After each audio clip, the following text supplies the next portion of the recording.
angazi ukuthi ngathini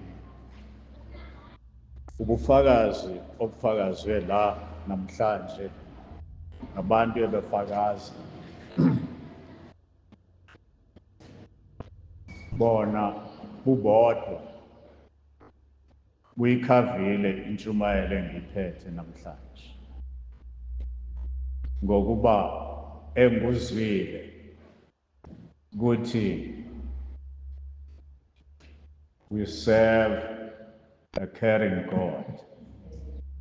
Sikhonza uNkulunkulu onakekelayo. Konke abakushilo uveze lokho. Kodwa ke sizofunda izwi likaNkulunkulu encwadini kaJohane 12 amavesi 20 to 26 bese siya encwadini yezenzo 2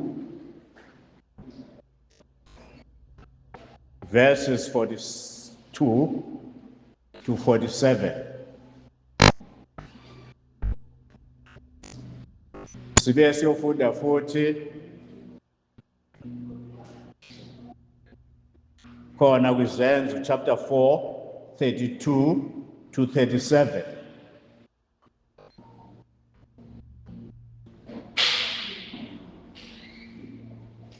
sizofunda nesithathu namhlanje 1 Corinthians 15 3 to 9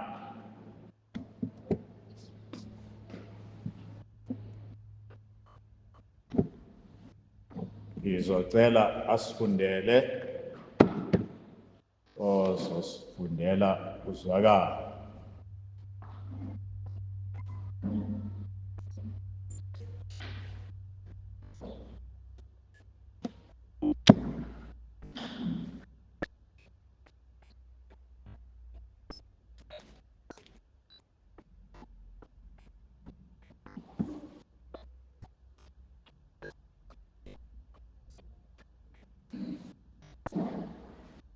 Johane 12 amavesi 20 kuya ku 26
awumphindi verse 26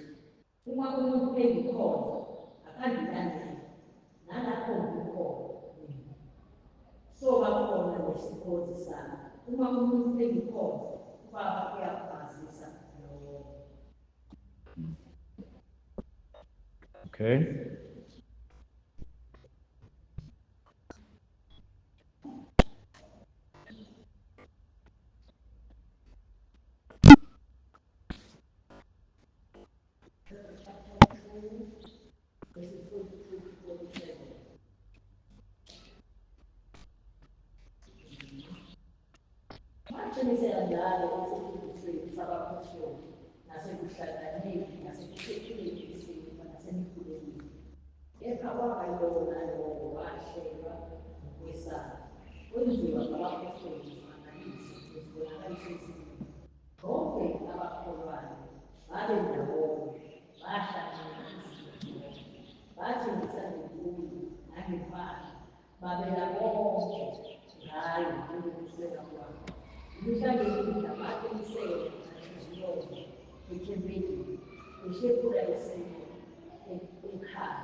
Okay. 4, 32 to 37.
Okay, sike kuba seKorinte ukuqala sahluko 15.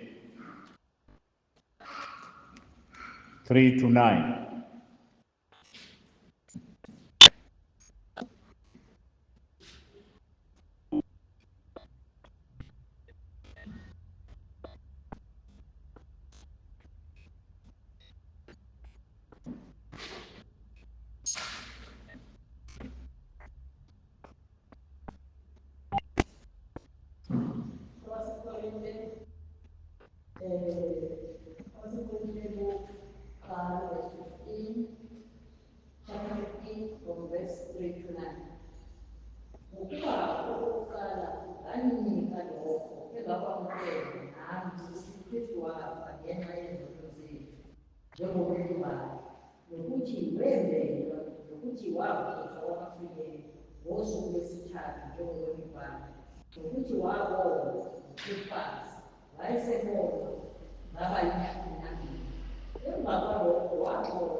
Abe sofunda no 10.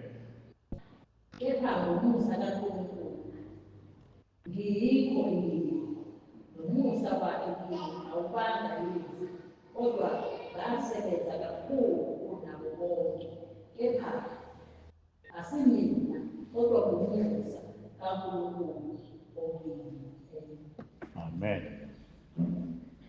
Bazalwane abathandekayo, niyakhumbula ngesonto elidlule ukuthi saqhubeka nayo le ndaba kaNkulunkulu esithi is the caring God. Isihloko sanamuhla sithi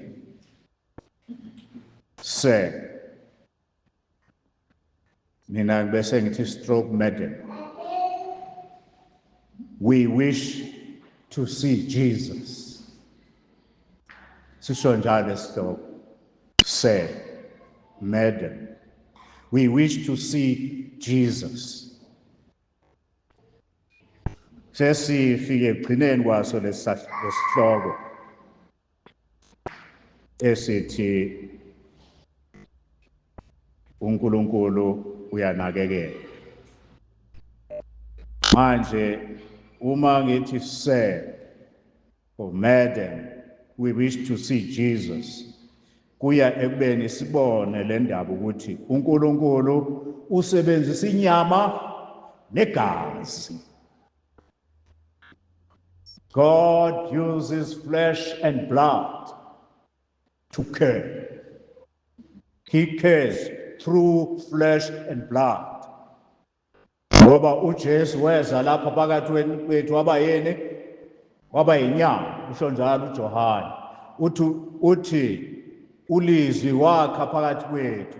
Ulizwi waba yinyama. Wakha phakathi kwethu. Sabona inkazimulo yakhe. Inkazimulo njengeyozelweyo nguyise. So God uses flesh and blood to care. Kuyezwakala bazalwane.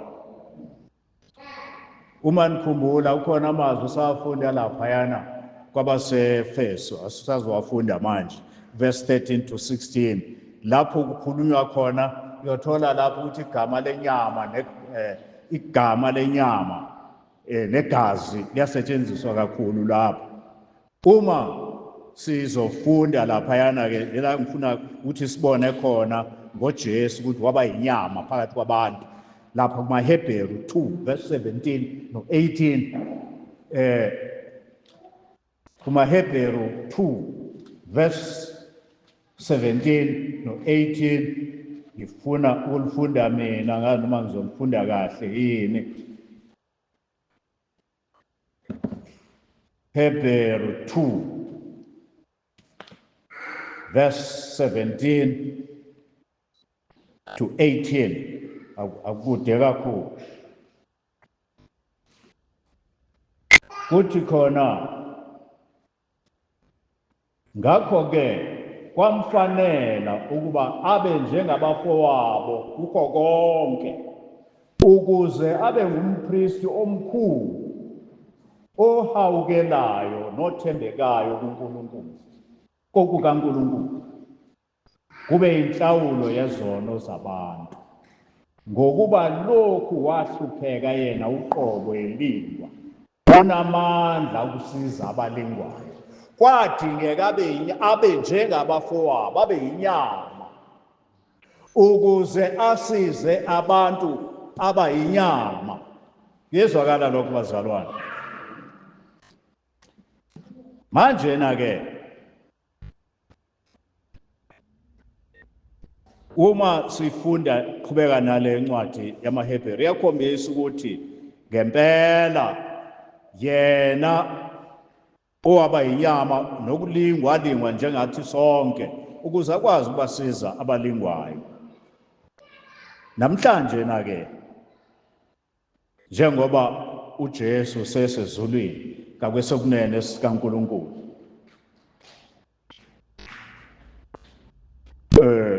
usiza kanjani uNkulunkulu? Ngoba kasekho la uJesu enyuka ezulwini. Mhlawumbe ukabuza lo mbuzo. Nami ake ngibuzeke nansi yami imibuzo.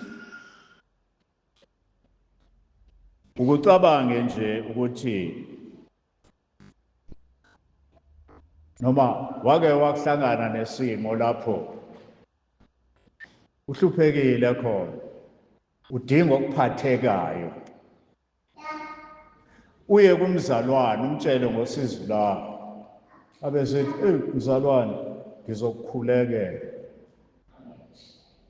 Wakwahlangana nesimo njengaleso, umtshele ukuthi nginalesidingo nalesidingo. Athi hawu ngiyezwa mntakababa, hayi ngizokukhulekela. Mina-ke ngeke ngahlangana nalokho. Ngiye kumzalwane engimaziyo ukuthi he is capable ukuthi ahlangabezana nale nkinga engizanayo. Bathi nginenkinga enjengale nale. Hey, ngathi ngithi ngiyafika sengimbikele yona. What? Oh, I'll pray for you. Ngithi ingabe uzongikhulekela ngempela yini.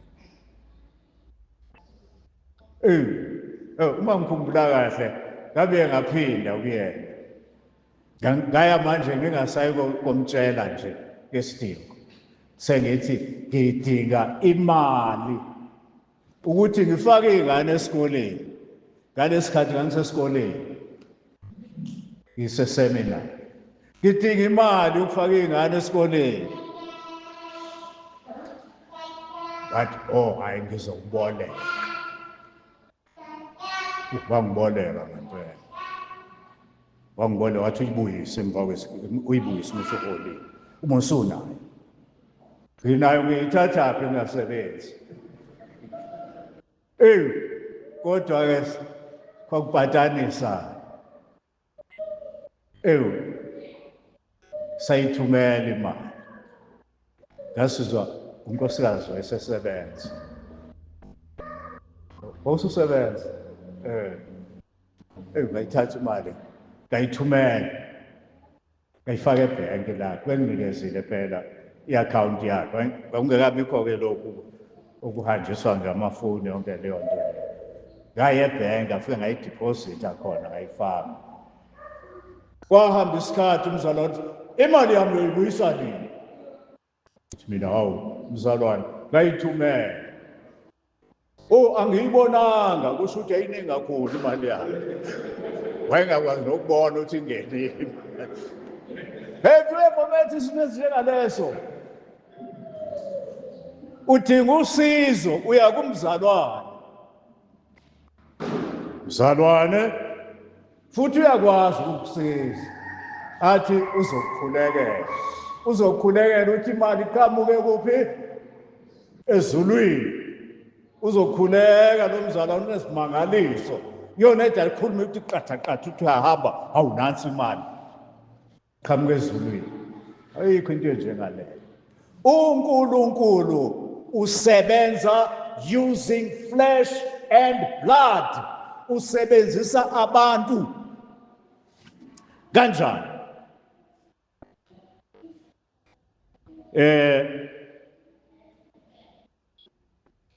Encwadini yabaseKorinte la sifunde khona.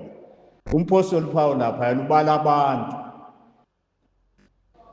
abambona uJesu evukile. Ukukhombisa ukuthi we worship a living Lord. Ukhona abake bangibuza ukuthi kwehluke ngani masikhonza amadlozi. Ngoba nani khonza idlozi uJesu wafa. uJesu wafa wavuka.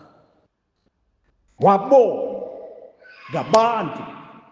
Uthi oqala ambalayo lapha yana ubani? uKefasi. uKefasi ambona. Kulabo bantu. Uthi waqala ubona uKefasi. uKefasi uPeter. Wayesebonwa abayishumi naba u500 futhi bambona noJakobe. uJakobe umfowabo kaJesu. Bese kuba ke abapostoli bonke. Uthe ekugcineni wabona na yimi mina Pawulo.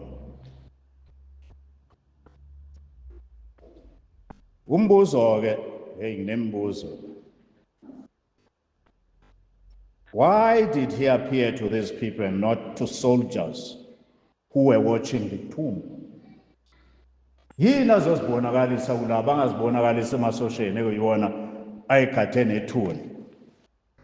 Why did he go and show himself to those who handed him over to be crucified? Akayanga ngani kubona laba abamnikela ukuthi abethelwe. Wayengafuni yini ukuthi bamazi ukuthi uvukile na?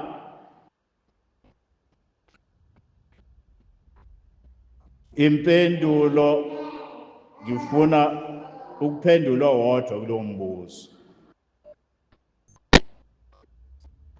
Lowo ukuthi uJesu wayengafuni yini ukuthi bamazi ukuthi uvukile laba abanye abantu. Eyami impendulo ithi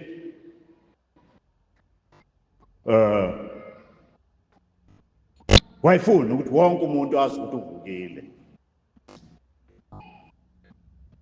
ngokuba ivangeli lathi alishunyayelwe likhuluma ngokufa nokuvuka kwakhe.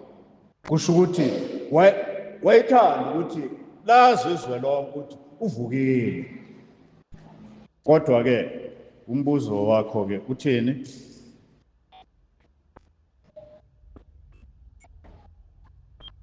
Yindaba aye kulaba ababale uPawulu aziveze kubona. Why? Waya kubantu sebemazi. Ngani? Ngoba akafuni ivangeli lomlomo. Niyezwa bazalwane, uJesu akafuni ivangeli lomlomo. Kuyezwakala na? Uma niwezwa buzani ukuthi ngithini.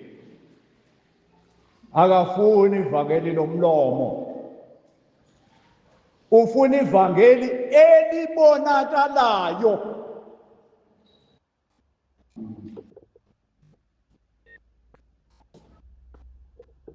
Kuyezwakala. Wathi abahambe babe ofakazi. Bazofakaza kanjani? Not by word of mouth only, but with their very being. Hayi ngomlomo kodwa bona uqobo. Ububona uveza ivangeli. Kuyezwakala?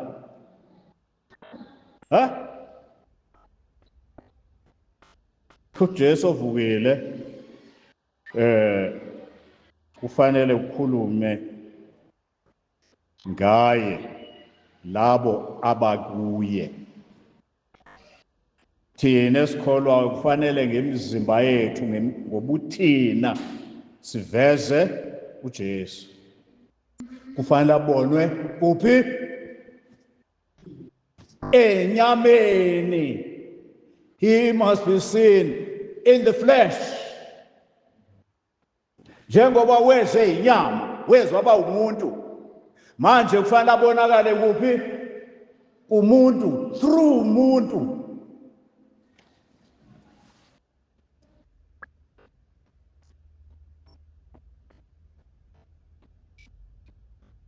Ngeyethu imizimba kufanele iveze uJesu.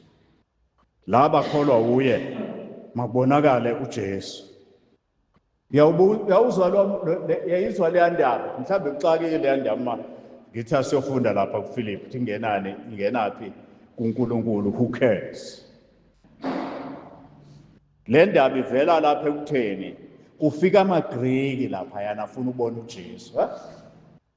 Uma ethi afuna ukubona uJesu athi isihloko sami sonja, "Sir, we wish to see Jesus."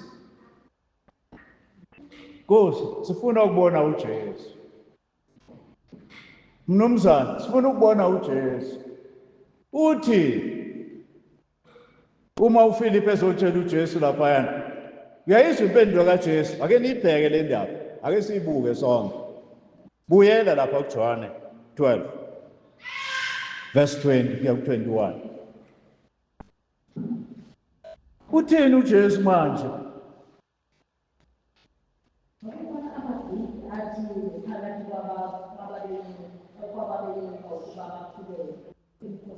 Umkhosi wamaJuda lo, akuwona abezizwe, akuwona amaGreki, kodwa nanka amaGreki. Athini lamaGreki? Abiza uFilipi, athini?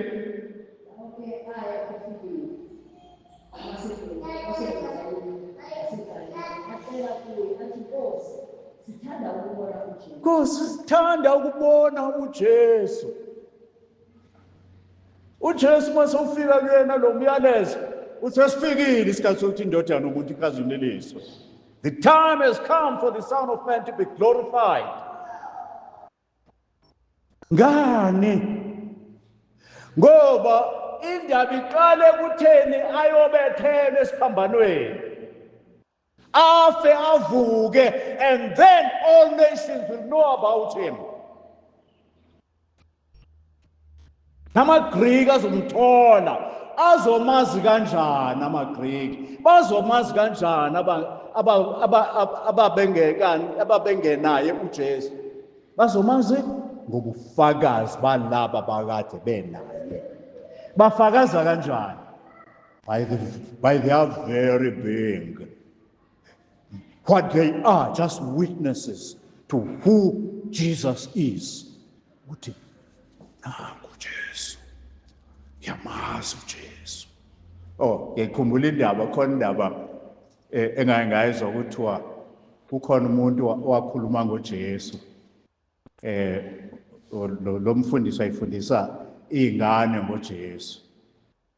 Ukhuluma ngokuthi uJesu umuntu onjani, esho ngobonke ubuhle bakhe. Yayisiphakama isandla enye ingane, I know him. Wathi lo obafundisayo, it was Sunday school, I know him. Where did you see him? He lives down the road. Ngane yabona umuntu ophila impilo lechazwayo. Uthisha ka Sunday school uthi, I know a person who lives this life. Ngamanye amazwi, lowa muntu kuphila uJesu kuyena. Le ngane imbonile uJesu, imbone kulo baba. Uthi, I know him. Ake ngibuze bazalwane bami bathandekayo. Can people say that about you? Uma kukhulunywa ngoJesu, kuchazwa ngoJesu uthi unjani? Can people say, ngiyamazi? Abesethi basokuthi mazelapha, ngimbonile. Ngoba kuthi indoda ke angasho ukuthi ngimbonile eshuma mbomo. Athi kodwa ngimbonile ofana naye, owenza njengaye. Wasiba ubone bamnkomo. Oh, mhlamba ngimbonile, ngiyamazi. Umazelapha ulapha kwamathenjwa. Ngani? Ngoba impilo oyiphilayo akuseyona yakho. Uphila impilo kaJesu. Asho njalo umpostoli Paul. No wonder uma ehlushwa lapha yaneyodla nabezizwe, amaJuda uPetro edla nabezizwe, amaJuda esenovalo uPetro ukuthi nanku ebona edla nabezizwe, ukuthi wamthethisa uPaul. But yini la yenzayo manje? Wesabani? Uthi ngokuba ngibethelwe kanye noKristu. Akuseyimi ophilayo, uKristu ophila ngaphakathi kwami. Ukuphila engikuphilayo kalokhu ngisenyameni, ngikuphilela ukukholwa ilo wangithandayo wazinikela ngenxa yami.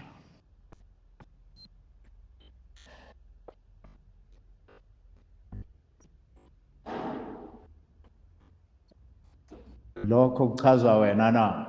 Is that you? Wemzalwane, wena indona.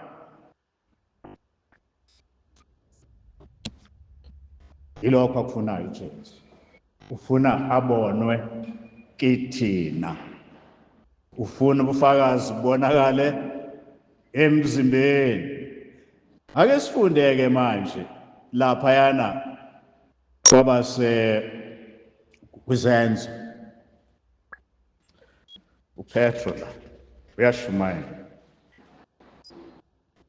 Yena lo Petro ekuthiwa wambona uqala uJesu. Awufunde lapha kuverse 36 kwizenzo 2.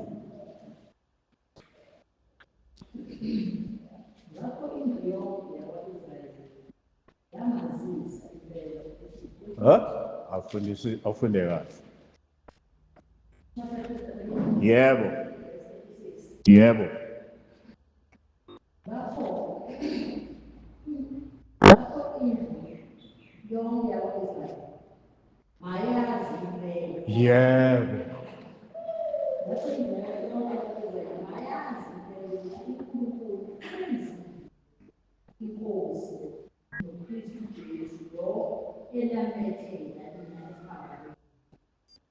Let all the house of Israel therefore know for certain that God has made him both Lord and Christ, this Jesus whom you crucified.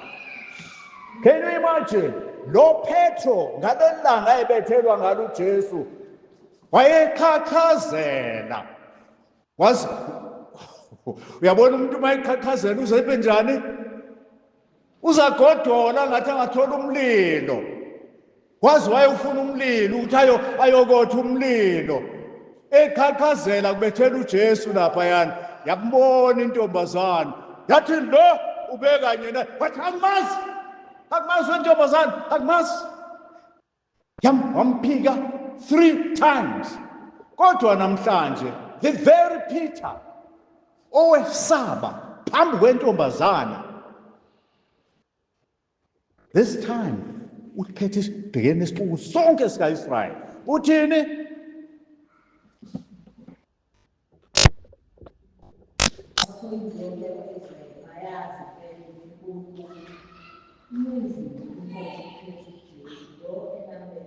Oh yes. Ngakho indlu yonke kwa-Israyeli mayazi impela ukuthi uNkulunkulu umenzile inkosi uKristu lona enambethela. Unesibindi sokusho ebabhekile ukuthi lona enambethela. Wait a minute, who is this now? Lo Petro enze njani manje? Akaseyedwa, unoJesu. Moya ingcwele umfikisile empilweni yakhe. He is in Jesus. Ukhuluma uJesu through him. Ukhuluma nalabantu. Oh yes. Babona manje basabona uPetro. Sibona omunye manje. Sibona uJesu kulo muntu. Awufunda uverse 13 kanjalo. Chapter 4.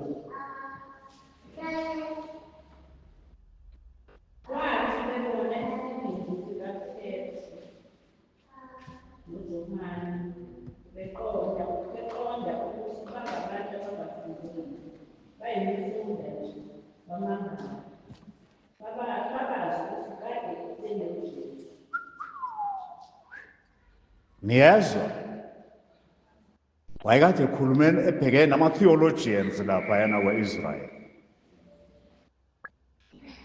Kodwa indlela akhuluma ngayo bathi ngoba labantu abafundile nafunda abakaze baye kwi-theological college at all, abazi lutho nge-theology. Basibethi kade benoJesu. Kusho izitha zalo ivangeli zathi laba kade benoJesu. So ukhuluma kanjena nje uPetro ngoba unobani? UnoJesu. Akekho eduze kukaJesu, ukuJesu.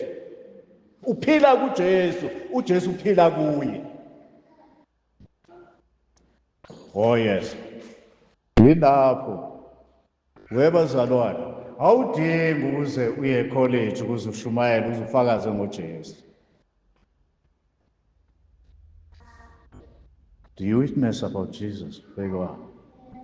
You do. Oh yes. You do. You must. Do you? Uyafakaza ngoJesu la ukhona? Yebo. Awudingi ukuthi uze ube yi-theologian ukuze uyofakaza ngoJesu. Ufakaza ngoJesu ngoba uJesu ukuwe, uhamba naye. Hayi ngomlomo kuphela. Kodwa you are very big. Ngoba abantu bakubhekile. Bathi abanye bathi soke simbone. Abekho abake basho njalo kuwe ngamzwana uzinikele enkosini. Ukuthi soke simbone. Ngakho kusho ukuthi bakubhekile, bakujongile, bawushebile.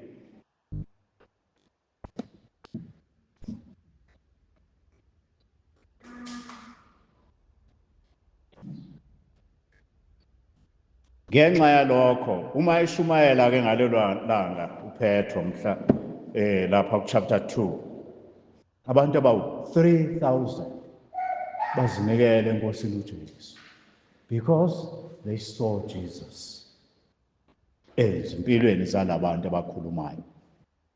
Manje futhi kuyaqhubeka ke uma usuya ku-42 uya ku-47 uzwa lapho manje impilo ephilwayo ngabazalwane.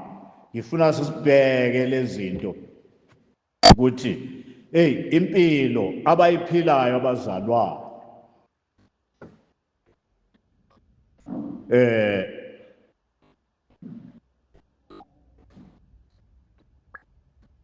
iyayikhombisa ukuthi abantu kade benoJesu. Ngifuna sisibone izinto ababezenza. Uthini uverse 44?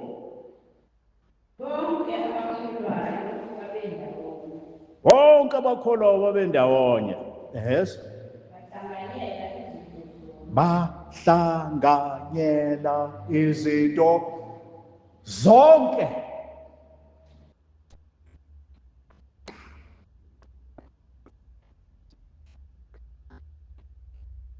All who believed were together and had all things in common. Ngelinye ilanga ngangishumayela, ngangicele ukuthi ngishumayele ebandleni kwi-conference yebandla. Kwakuseplaza. Ukhona umzalwane la wayehamba ngemoto wayiqashile. Manje ayivimbile wadinga ukuthi ngiyigudluze. Ngacela ukhiye kuyena ngawunikwa wuye. Uthe esuka wayesebuya ezolwa nami ukuthi ngikuthatha ukuthi ngishayele imoto yakhe. Ayikwakubi impela. Kwaba sathe ngithi ngizama ukukhuluma naye. Konaka kwathi kuyonaka. Uyazi ngathini? Ngiyamangala ukuthi ngalelo langa zonke lezi zintshumayelo engizishumayela lapha yana kwi-conference kwangathi le engayishumayeza lo mzalwane yaba nkulu kunazo uma ngiyicabanga manje. Uyazi intshumayelo yami yathini?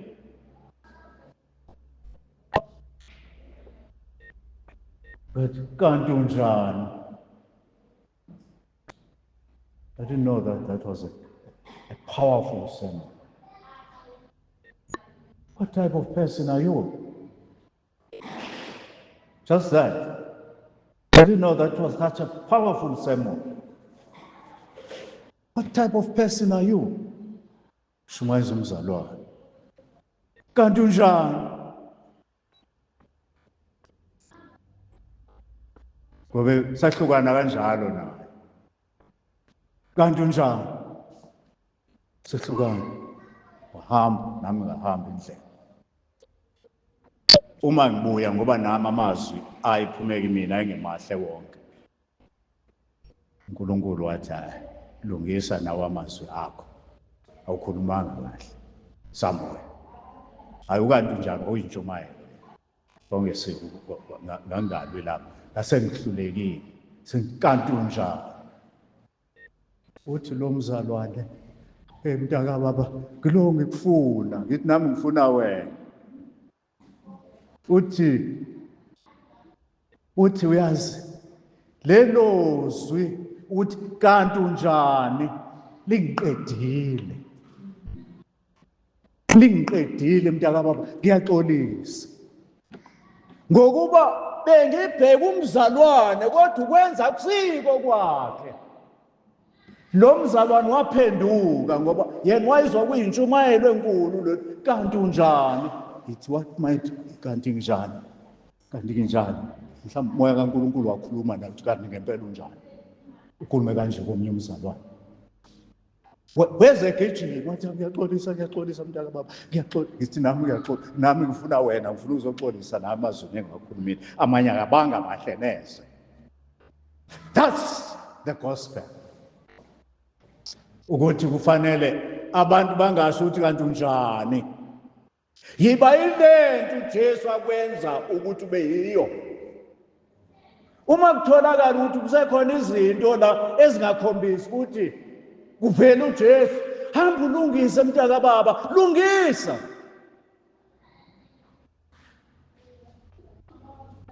Kuyezwakala bazalwane. Kuyezwakala na. Hayi angiqonde unikitazi. Futhi angiqonde unibulala. Kodwa ngithi bazalwane, asize. Asivume ukuthi uJesu asebenze through us. These people had everything in common. They cared for each other. Ngamanye amazwi phakathi kwabo wayengekho ohluphekayo. Why? Kanjani? Oyishoni bazalwane. Why? Kanjani? Kwakwenzeka kanjani angabikho ohlupheka phakathi kwabo?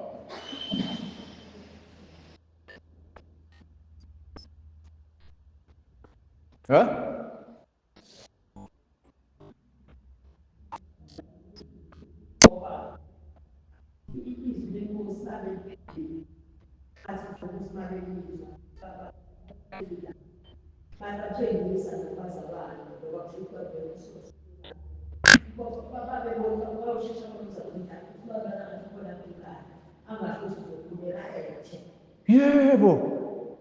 Babengathi sokhuleka. Babekhuleka kodwa babengakhulekeli isidingo abasibonayo.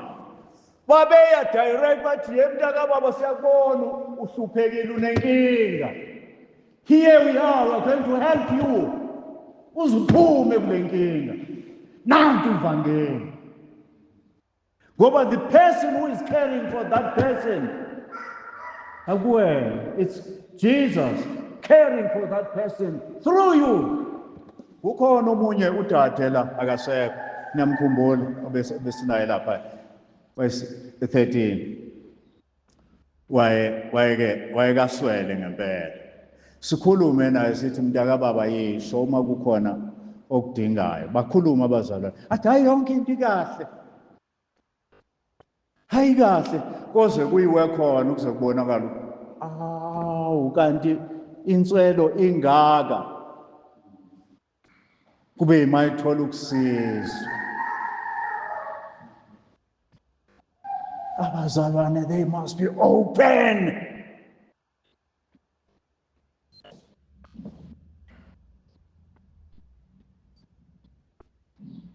Uma lapha kwakho sekukhona ushukela nesikwa kuphela ukuthi hey awusekho esinako sinoshukela nesikwa siyasenza umbhugudle usidle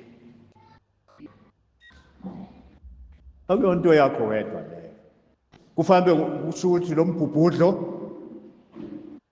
mbhubhudlo odliwa lapha yana kulwamuzi udliwa yithina sonke. Uma singadli umbhubhudlo makadle lokho esikudlayo nathi. That's the gospel. Babehlanganyela izinto zonke, bayabuzana, abafihli lutho.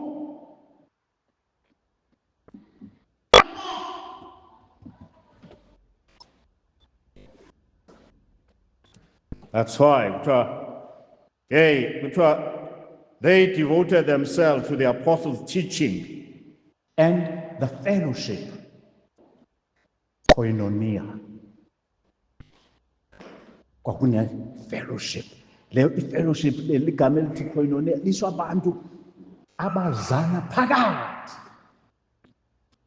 Abangambuluzi.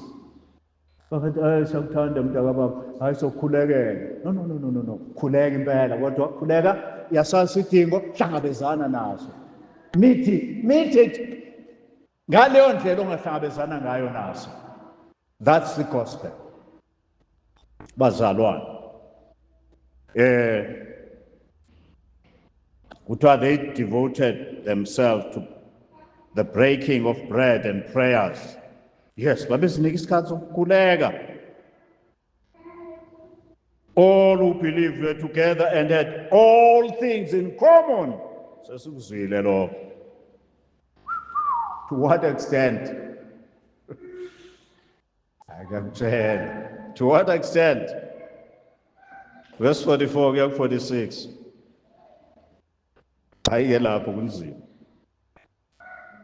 Bathi mhlambe nangempahla babela konke ngayo njengokuswela kwabo.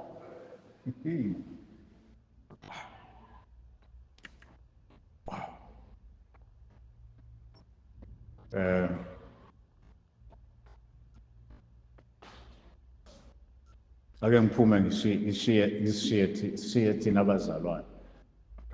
Ngoba kulula thina ukuthi sibone abangaphandle abangesibo abazalwane ukuthi bangogimbela kwesakhe. Kukhona isikhathi lapha kwi-ANC ekuyona ekwi-government, ngoba ayisekho government yodwa manje, seyibambisene nabanye, ikhishwe yinini abazalwane, ngoba nithi hayi ayisenzeni lutho, nangavota bavota abanye bangena nabanye, abanye futhi bavotela nezinye inhlangano. Kukhona isikhathi lapho kuthiwa abantu abasebenza khona abaholanga. Ngiyakhumbula lokho. Kwathiwa abantu be-ANC abaholanga. ANC ayinamali. Abaholanga abantu. Ake sibheke-ke ngelethu iso-ke manje labantu nje. Kuthi kodwa nangu Ramaphosa lapho wakho umuzi ka-100 million. Akukhona kancane kuyena ukuthi nje akhipheke nomunye 100 million asizele abantu laba badle emakhaya abo. Ngoba iningi kakhulu, noma ehathatha 100 million kufana nokusuka kwenkinobho nje la eshethi ndami kuyena lo. Akakwazi ukukhipha 100 million owodwa-ke athi asebuza nakwabanye ukuthi anikekhiphe nani ukuthi abantu badle nemindeni yami bakule phathi phela esikuyona. Kulolu ukuthi sisho njalo angithi. Yebo bazalwane. What about us? What about you and me? Thina uma kuthiwa ukuthi khona umzalwane olala engadlanga, akukho nakancane kithina ukuthi hawu, can that be? Uma kuthiwa khona umzalwane engathi uzokhishwa endlini ngoba yehluleka urent, yehlulwa irent.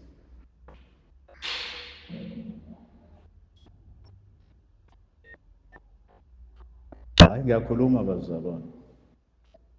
Angisekho spiritual, Angisekho spiritual, This is very spiritual. This is very spiritual. Ukuthi uma kuthiwa nangu uyaphuma endlini akarentanga kodwa umzalwane esinaye sikhonza naye inkosi yadumisa impela sithi uzovela emafini ethwele imiqhele uzobusa kulo mhlaba naye ukanye nathi. Kodwa thina hayi sihleli kumnandi kuthi laba bazalwana abakwenzanga lokho badayisa because they had more than enough. They realized, I know Jesus manje, I have more than enough. I'm going to bakhona abanye bazalwana babone bekwenza lokho. Ngifuna ukukhuluma kakhulu. Bakhona abazalwane bakwenzayo lokho. Athi umuntu azibone ukuthi hey ngeke umzalwane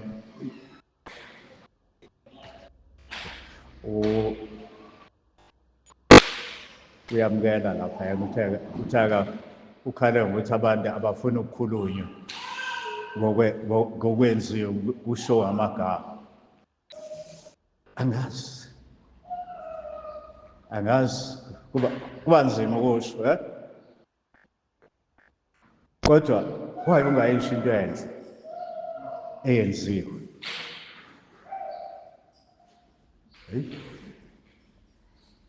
Bazalwane, ake ngimtshele, hayi ake ngikhulume impela.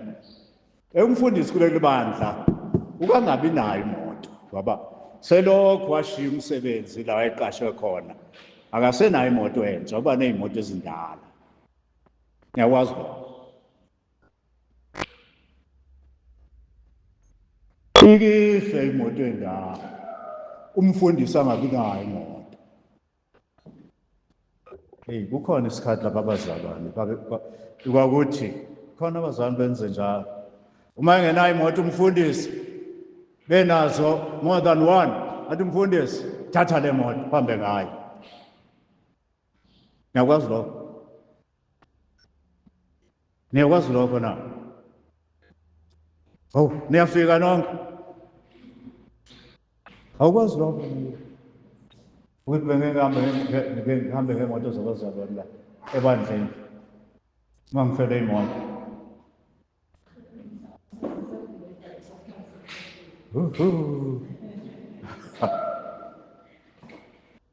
Eyomnye umzalwane yathathwa amasela egcekeni ekhaya, ihlala kimi, eseyinike mina, thatha nayo imoto, ngikhona enye ekhaya.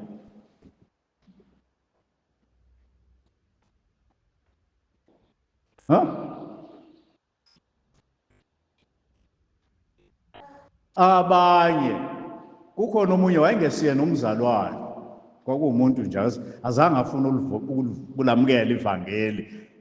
Izalwane sikehlula nangabakhedeni, azange lamukele nevangeli, kodwa wanginika imoto yakhe ngoba emsebenzi lapha isebenza khona kwakukhona imoto ayihamba ngayo. Wathi mina mfundisi, wayeneveni, hamba ngale veni. Angikhulumi ngomfundisi kuphela abazalwane, ngingasho ukuthi ngikhulumela indaba yomfundisi. Ngikhulumela abazalwane ukuthi banakane.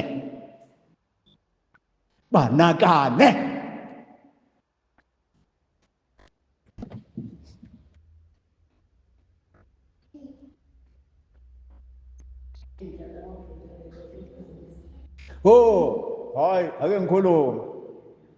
Ngelinye ilanga, ake ngisho okunegative-ke manje kwethu.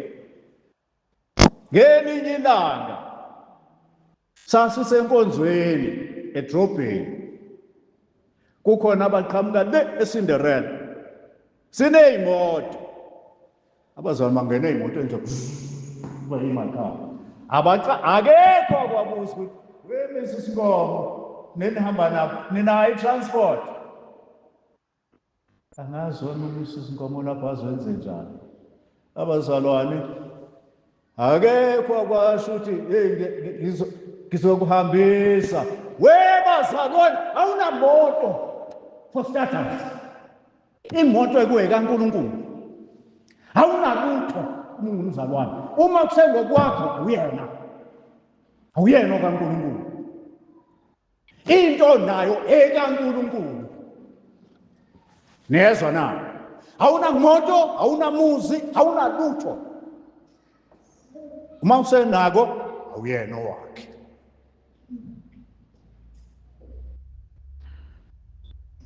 Ayisacula singi ngowakho mfeli wami, nakho konke okukimi. Ake sikusho ngeqiniso bazalwane. Okay.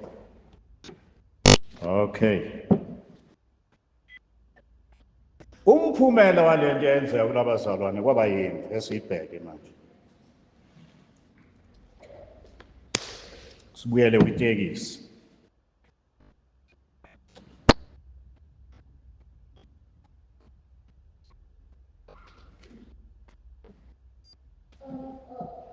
Umphumela lapha kuverse 44 uya 46 lapho kwizenzo.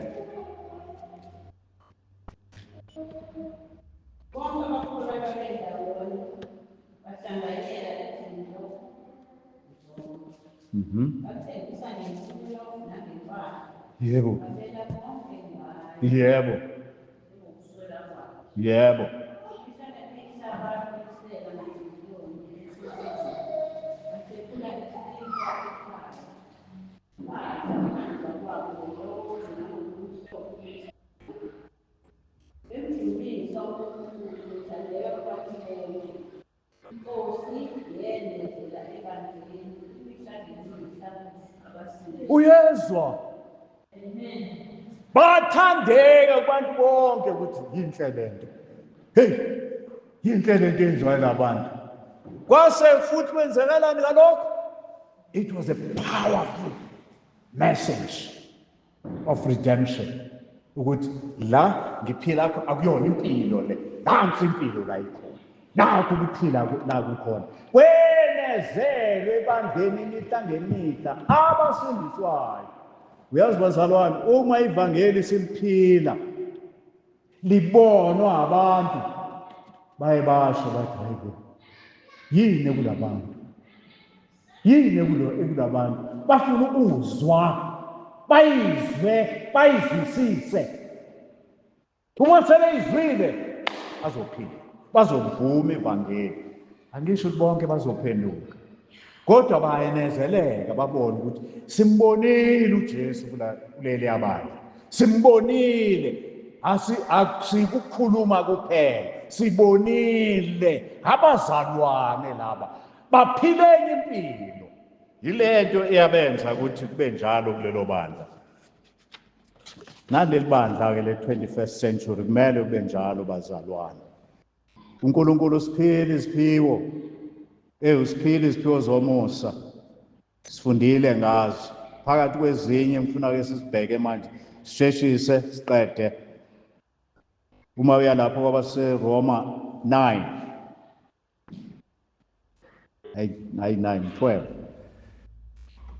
kwabaseRoma 12 verse 3 kuya ku-8.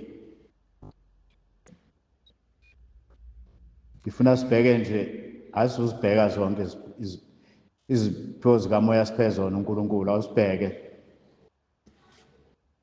Awusisho esokuqala laphaya, siyeke sabapostoli nabaprofeti, leso sesiyasazi kakhulu, ngoba asibona abaprofeti, asibona abapostoli, asibona abaprofeti,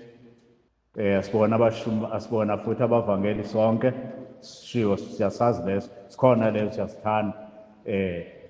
Nasabafundisi, abalusi nabafundisi, ake sidlule kusona, asize uma ngabe sibaliwe, asize kulezi, akuze kwesilandelayo-ke. Yes, verse 7. Uma singesokukhonza ube sekhonzweni. Yezwa, uma unesipho sokukhonza, khonza. Uma kukhulunywa ngokukhonza kushone kuwena. 7. Akukhulunywa kuphela ngokuseva la ebandleni ukuthi hayi yimina engenza into zonke zihambe kahle endlini yokusikhonzela kuyona. No, yebo kuyikho nakho, kodwa kugcini lapho.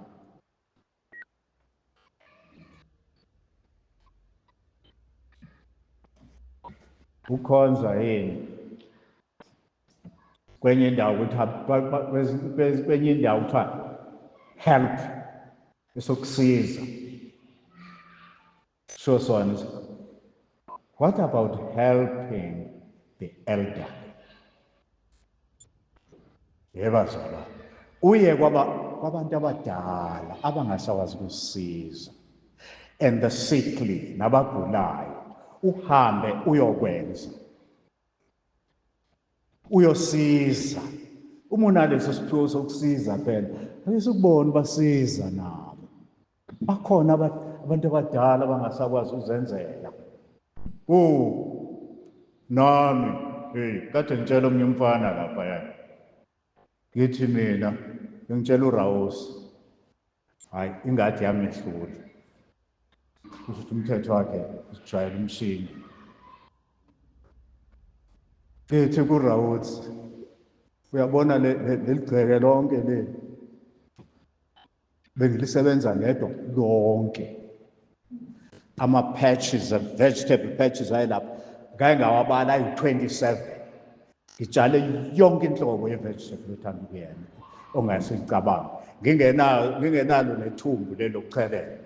Ngangiphatha izipakpaku lezi ezinkulu 20 no-25 litre, ngibaphathe kanje, shona ezansi nazo ngiyochelela.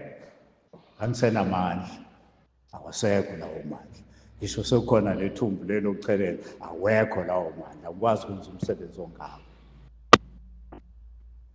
What about ukuyosiza abantu abadala abanjengani nalabo ukuthi ingesize yini?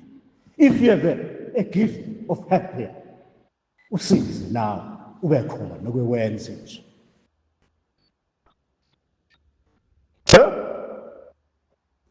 Hayi bazothi ngizincenela mina, akuncenge. Akuncenge futhi hayi ukuthi ngisholo mina, ngisholo wonke umuntu. Nongakhona ukuthi usuke nje umbone la bantu abadala bahlala bodwa. Ake sithi ake size mkhulu nawe gogo ukuthi singesize yini esingayenza. Niyezwa abantu abami, yini esingayenza la mkhulu nawe gogo, ufike nenze, let's help him. Nogulayo okwazi ukuzenzela kodwa manje uyagula, can't you go there? Exhortation. Between esilandelayo lapho,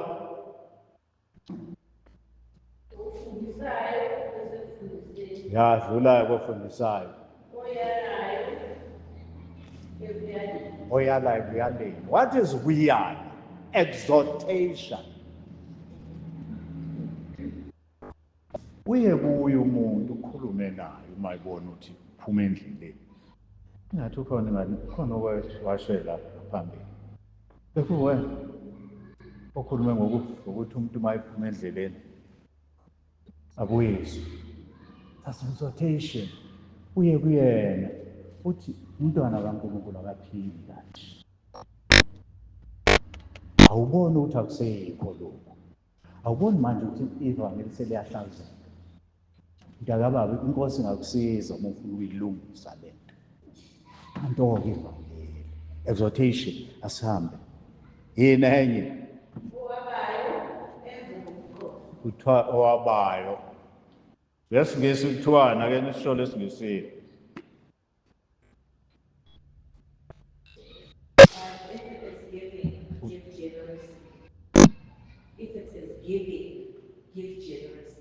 If it's giving, give generously.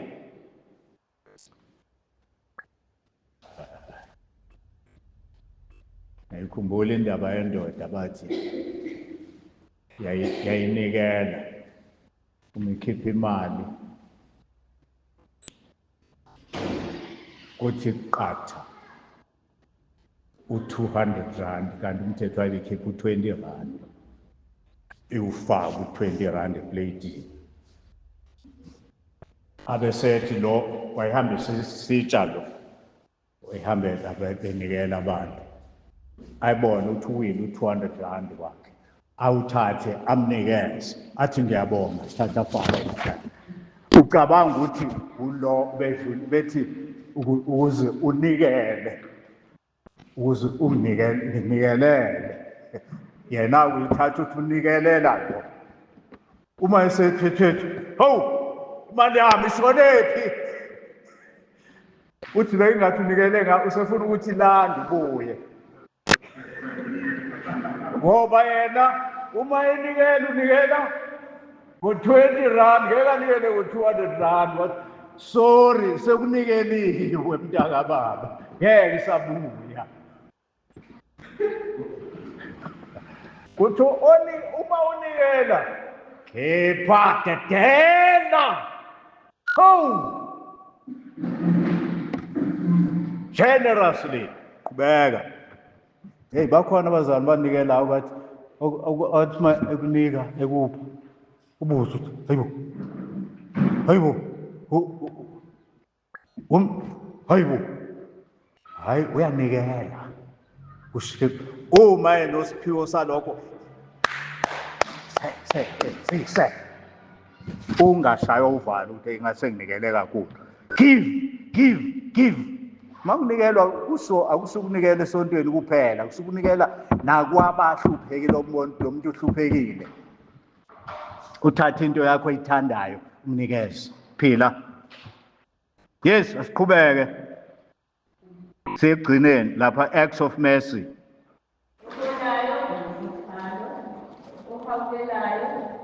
Ngiyakuleso kuhawukela. Ohawukelayo ngani?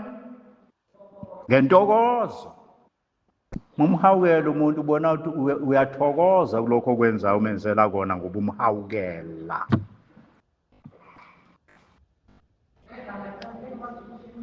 Usho ukuthi uthi umpostoli uPaul lapha 1 Peter 4:8 and 9.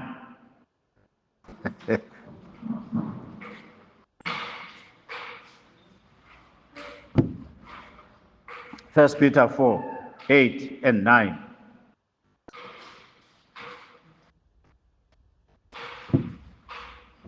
Sigcineni fundela awugcina lawo mavesi siwafundayo lapha. Unakho konke ngibangizithandana unganqamukiba. Ngoba uthando sibekela inqwaba yakhona. Yes. Anongenisana ngenjabulo hospitality leyo. Yes. Ningakhononde without grumbling.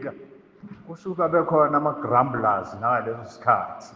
Bekhona hawu usukhipha lokhu manje. Kakhulukazi obashadile. Hey.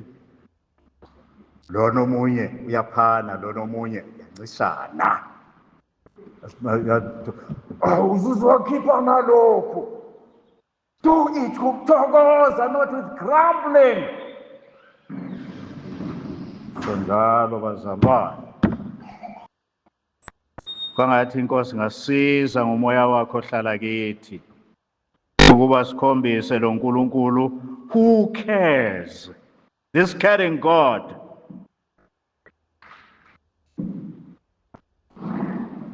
By caring for one another as believers. And at the same time make unbelievers see the risen Lord Jesus Christ as we display him through our lives. Abantu bambona uJesu ovukile uthi uJesu singasho ukuthi uJesu wami uyaphila. Kanti akaphili kithina. Akaphili lezulwini phila. Uphila la, uphila ezulwini kodwa uphila la. Ake simculele lo sivale ngalo. Intshumayelo yakho siqedile. uJesu wami.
Auskulele ba.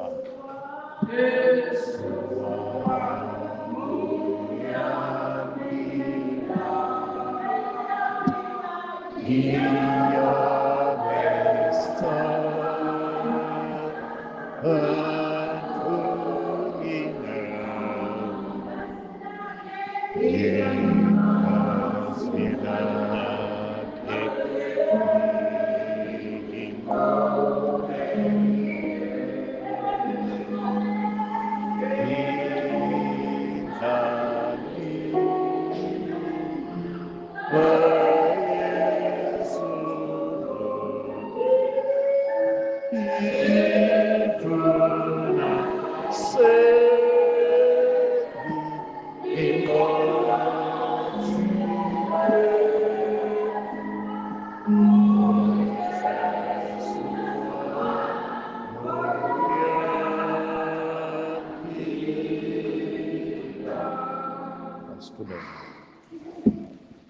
Siyabonga ngokufanele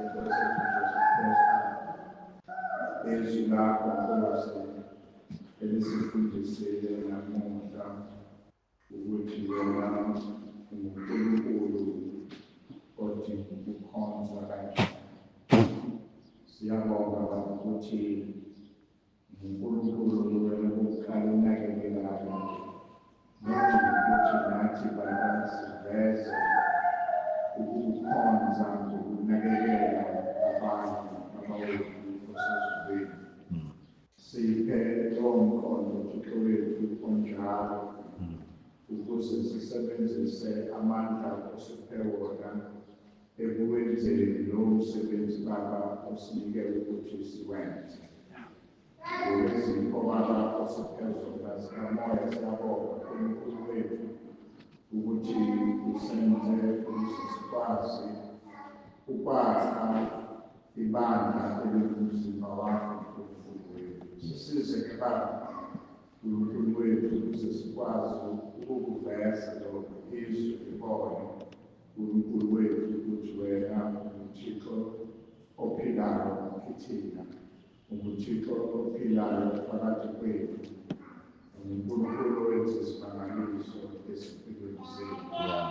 Siyabonga Baba ngosuku lwanamuhla sizohlala phansi kwesifundo sakho Nkosi esivula imiqondo yethu nesithatha Baba izimpilo zethu zisise lapho Baba ufunayo ukuthi siveze ukwenza kwakho ngazo izimpilo zethu malusokuleyo. Silekelele Thixo wethu ufundise njalo izingqondo zethu uNkulunkulu wethu ukuze zikwazi ukubika zilenze izwi lakho Baba wethu ezulwini. Siphile izwi lakho uNkulunkulu wethu ukuze kuvele Nkosi ubuhle bakho ezweni. Lishintshe Nkosi izwe esiphila kulona elinobubi, elinobugebengu, elinobunyama Baba obembethe lomhlaba, kodwa Baba kuvele uthando obuvela kuwena ngezenzo Nkosi ezenziwa yithina eziveza ubuhle bakho ezimpilweni zethu. Siyabonga-ke Baba sibonga uNkulunkulu wethu noma sisuka kuwena Nkosi sinike umqondo hamba siyokhonza Baba wethu osezulwini labo osinike bona ukuthi babe ngomakhelwane bethu. Siyokhonza Nkosi labo abangabazalwane esikhonza kanye nabo uNkulunkulu wethu. Sinike lo mkhondo njalo ovela kuwena ongasiwela umkhondo esazalwa kanye nawe nesakhula kanye nawe. Kodwa wena Baba owathi mawufika ezimpilweni zethu wafika nalowo mkhondo Nkosi wokukhonzana Baba wethu osezulwini ukuze umbuso wakho wande phakathi kwethu. Sizinikela kuwena-ke Baba sisize egameni leNkosi nomsindisi wethu Jesu Kristu. Amen.